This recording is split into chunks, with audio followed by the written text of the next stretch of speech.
urang kebersamaan kita untuk menghadapkan hati kita kepada Allah Subhanahu wa taala, bahwa sesungguhnya kita adalah ubud di hadapan Allah Subhanahu wa taala. Kita adalah seakan-akan tidak berguna di hadapan Allah Subhanahu wa taala. Maka karena kita kadang terlupakan Allah Subhanahu wa taala. Nah, karenanya sebagai umat Muhammad sallallahu alaihi wasallam sekaligus hamba Allah Subhanahu wa taala, hendaknya kita tetap picu hati kita untuk selalu kita ingat pada Allah Subhanahu wa taala. Uranya merupakan Aidil Adha, beda dengan Aidil Fitri. Aidil Adha setidaknya ada dua hal yang semestinya kita renungkan dan kita kerjakan. Yang pertama kita tahu bahwa Aidil Adha merupakan uro bahagia bagi orang-orang yang wukuf di padang Arafah. Yang uranya merupakan uro di mana umat muslim seluruh dunia. Jadi bukan hanya di Aceh Mendang, bukan hanya di Indonesia Mendang, tapi seluruhnya sedang melakukan wukuf di padang Arafah. Wukufnya adalah berhenti sejenak, diam sejenak untuk bisa mengingat siapa diri kita yang sebenarnya. Ini wukuf. Yang kedua, ururanya adalah adha. Jadi kita berkorban, mengkurban dalam bahasa Aceh. Maka ada dua hal dalam ururaya Idul Adha. Yang pertama wukuf, yang kedua berkorban. Wukuf itu adalah bagaimana kita mau menghentikan, karena arti wukuf adalah berhenti, Arafah adalah mengetahui. Jadi ketika wukuf di padang Arafah, kita harus satu pulau atau desanya bahwa umat Islam yang di padang Arafah mengetahui bahwa mereka berhenti sejenak untuk mengenang peristiwa kehidupan mereka.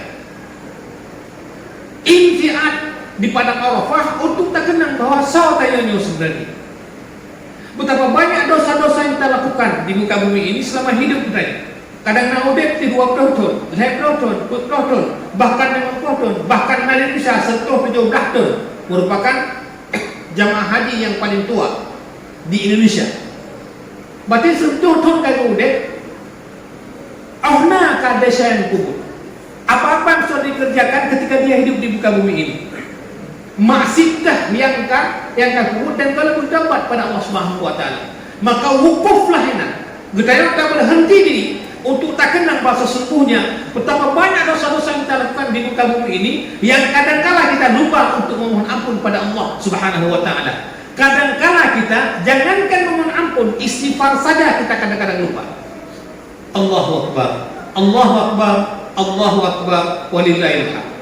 Nah, karenanya urangnya merupakan orang di mana umat Islam sedunia itu sedang berhenti sejenak, menahan nafas untuk mengenang siapa dia sebenarnya. So bertanya sebenarnya. Sampai dia pelahir dia orang Syi'i zaman. Berapa banyak dosa-dosa yang kita lakukan? Kadang waktu kita pakai haba, le silap daripada yang betul. Kadang waktu kita pukul, kadang-kadang le yang salah daripada yang benar. Nah, karenanya diwukuflah umat Islam sekarang ini sedang merenung sebenarnya kemana kita nanti. Makanya umum yang gua lagi wukufnya yang seakan suci batin itu, karena perenungan yang cukup luar biasa berada ketika bersama-sama wukuf di sana. Berhenti sejenak, menahan nafas untuk bisa minta pada Allah Subhanahu wa taala agar dipampun Bandung desa katanya. Bandung desa bukan hanya desa Rabu, tapi desa Purmohoy, desa anak-anak, dosa-dosa mak dan dosa-dosa bapak, bahkan saudara-saudara seluruh umat muslim geulak di padang Arafah. Maka ururaya Aidil Adha merupakan ururaya mengenang diri kita sebenarnya, bukan kita makhluk Allah, bukan kita hamba Allah Subhanahu wa taala. Kadang-kadang tua katanya. Ketika ada jabatan bacun, baru juga kecil, kadang tua dengan Allah Subhanahu wa taala. Pulang jadi presiden, kadang-kadang menganiaya rakyat. Demi harta Allah Subhanahu wa taala, tua kepada fakir miskin. Padahal harta tersebut itu hanya sejenak. Padahal kadang-kadang orang kaya, dalam sekejap Allah bisa memiskinkan. Orang laka, tari, ganteng, dalam sekejap paling cuma sekitar 20 tahun. Tapi mereka Tuhan sama cip-cip. Berarti menandakan bahwa laka, kaya dan harta ganteng tersebut itulah bukan sesuatu yang abadi. Kalau itu bukan sesuatu yang abadi, salah teman yang paling abadi, zat Allah Subhanahu wa taala. Nah, karenanya getanyonyo ketika hidup di muka bumi hendaknya getanyo tawakuf sejenak untuk mengenal man nahnu, siapa kita sebenarnya. So getanyo sebenarnya ketika kepiah kata tu wajah kata pakai dan kemudian kenderaan yang tabak watesaknya kadang tua pada Allah Subhanahu wa taala. Berapa banyak orang-orang yang melakukan perjalanan dengan mobilnya kadang lupa dia sholat di tengah perjalanan. Berapa banyak orang-orang yang melakukan perjalanan dengan pesawat tapi tua dengan Allah Subhanahu wa taala. Bayaan keluar untuk berzikir, sembahyang pun kadang-kadang tua. Padahal tinggal, kadang-kadang tinggal. Nah, karenanya sejak dini, sejak waktu mudanya hendaknya kita mengukufkan diri, berhenti sejenak untuk mengenal. Nyuruhnya Allah Subhanahu wa taala sepikir itu, wahai hamba-hambaku, hai hamba-hambaku dan siat, tarik nafas, ingat so katanya, gata makhluk kan khalik. Gatanya adalah yang diciptakan, bukan pencipta. Sehebat apapun kita, tetap kita akan menuju kematian. Sekaya apapun kita tetap miskin di hadapan Allah Subhanahu wa taala. Setinggi apapun jabatan kita tersebut cuma 5 tahun, 10 tahun, bahkan cuma kadang 25 tahun. Tapi setelah itu kita akan tidak punya apa-apa. Kita bisa melihat Soekarno hebat, tapi cuma 18 tahun.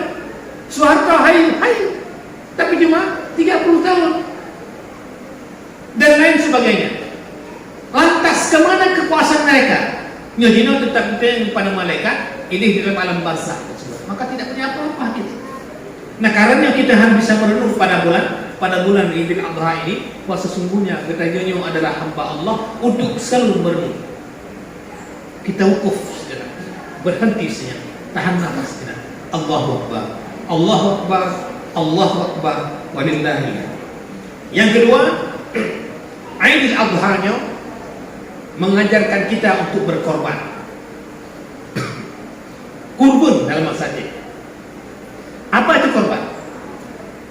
Maka misalnya ada 4 naputboh yang semestinya harus kita kurbankan untuk bisa kita lepaskan di tubuh kita, dalam hati kita, sehingga kita nantinya itu menjadi manusia yang paripurna.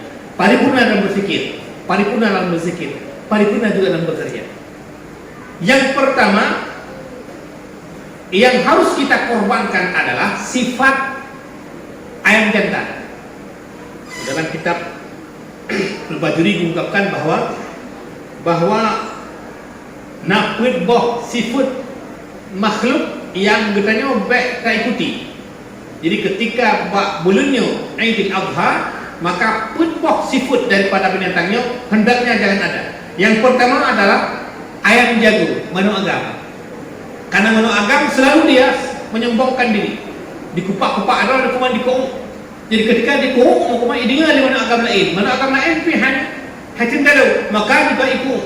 Artinya kesombongan dan keangkuhan yang seperti itu harus kita cincang-cincang sehingga tidak ada lagi dalam diri kita bahwa kita sama di hadapan Allah Subhanahu wa taala. Tanyanya di hadapan Allah Subhanahu wa taala yang sama. Beda dengan manu agam. Jadi ketika Jokowi usahakan dia paling menang. Nah, karena diubah di Allah Subhanahu wa taala sifat mano agamnya yang sering membanggakan diri seakan dia yang paling mantap. Baru dia kecamat kadang-kadang kahayu. Tapi lihat kecamat hana dia hayu. Baru dia kecil kadang-kadang pompoh rakyat. Tapi setelah itu dia akan jadi rakyat balik. Menanti ketika Allah memberikan ilmu pada kita, baru dia ke guru, kadang-kadang katanya harus dihormati, legok, cukup luar biasa. Padahal kadang-kadang ketika kita mati, juga kita butuh pada orang lain. Coba lihat bagaimana peristiwa ketika Soekarno tersebut memenjarakan Hamka. Pada zamannya Soekarno-nya dipenjara Hamka. Sosoknya Hamka. Pertama adalah Soekarno dan kemudian Saifuddin Paruran Negara. Urungnya gedok Hamka kemang pertama dalam penjara. Tapi Hamka selalu mendam. Justru dia bersyukur ketika berada di dalam penjara, Hamka tersebut dia tidak pernah menyesal masuk penjara karena dia tidak menyesal. Apa yang terjadi? Ketika di dalam penjara, justru dia menulis satu tafsir. Ya. Tafsir yang karang di Hamka tersebut, sehingga dia kamu tafsir. Maka dia bersyukur ketika berada dalam penjara. Hana pernah mengeluh. Maka ketika ditebik, pada saat Soekarno kena meninggal, dipesan Mbak Ani, pegah Mbak Hamka, watai mateo untuk goknya yang semayang. Maka ketika meninggal Soekarno, anak daripada Soekarno tersebut bijak Hamka. Ketika Hamka tengah bersungguh dan kemudian pegah, ayah, pergi semayang Mbak Drone. Ayah mahut dia menebusan kamu kawan kamu bahwa yang dibki imum dalam semayang jenazah ayah adalah draw. Maka Hamka beri mata dan berbedah partai sebutnya langsung ke Jabat Soekarno. Dan kalau Soekarno akan meninggal, malah Hamka sendiri yang memandikan Soekarno. Karena dia menyesal sekali dia tidak bisa menyimpan. Walaupun Soekarno yang di penjara Hamka, sebegitu hebatnya hati seorang ulama. Maka dia yang menjadi imam sekaligus menjadi penceramah pada saat itu. Maka dia mengatakan, tidak ada satupun kata Soekarno tersebut itu yang saya benci. Tidak ada satupun sifat-sifat Soekarno tersebut itu yang saya tidak suka. Sementara kesalahan itu adalah wajar. Kenapa? Karena kita adalah manusia. Setiap manusia pasti ada salah. Maka kalau Allah itu Maha Pengampun, kenapa Hamka tidak mengampuninya? Lonyo ke Hamka adalah hamba Allah. Nah karenanya lempung dari sahabat Bandung sekarang. Kedua, Syamsuddin Purwanegara yang merupakan Perdana Menteri berasalnya juga memenjarakan Hamka. Tapi ketika dia mau meninggal, dia pesan kepada anaknya, watai kata kawin itu, jak merenung deh, bah Hamka. Maka anak yang menubah Hamka dan itamang Islam lakoan Syarifuddin Purwanegara tersebut. Kemudian Hamka hana pernah ditanya bahwa bapak kah penjara dia pun hana mana. Tapi diterima menanya dan dididik sehingga malim anak-anaknya. Bahkan yang tamang Islam, lakon yang tamang Islamnya juga malim. Sebegitunya Hamka. Mengapa? Kemaafannya luar biasa. Artinya sifun mano agam hana bah Hamkanya. Sifun mano agam, sifun yang menyombongkan dirinya mengatakan dia paling hebat, tidak. Ya aku rohana. Maka ditajak kesimpulan bahwa sesungguhnya orang-orang yang hati cerah, hati gede, maka dia tidak membanggakan dirinya yang paling hebat. Baik sampai di kepada agama yang kuung, buatai ilat dari mana lain ternyata tahu kuung ujian. Tahu. Allahu Akbar, Allahu Akbar, Allahu Akbar, walillahil hamd. Bapak dan Ibu yang berbahagia. Yang kedua, itik. Itik adalah lambang kerakusan. Itik adalah lambang kerakusan. Puyangnya gitu. Sini kala itik lagi, ini kala itik payah. Ini itik di daerah Rusmai, TI gitu, itik payah. Yang itik yang mungkin itik payah. Sini kala itik payah. Puna madu miro. Lambang kerakusan. Jadi getanya dalam masa-masa udhiyahnya, masa-masa Aidil Adhanya, yang harus kita kikis, yang harus kita bunuh, yang harus kita cincang adalah sifat daripada kerakusan terhadap apapun. Rakus harta, rakus jabatan, rakus apapun itu semuanya itu kita kikis. Illa kecuali rakus ilmu pengetahuan. Beda dengan pengetahuan. Kalau pengetahuannya memang rakus. Nah karenanya urung yang berprinsip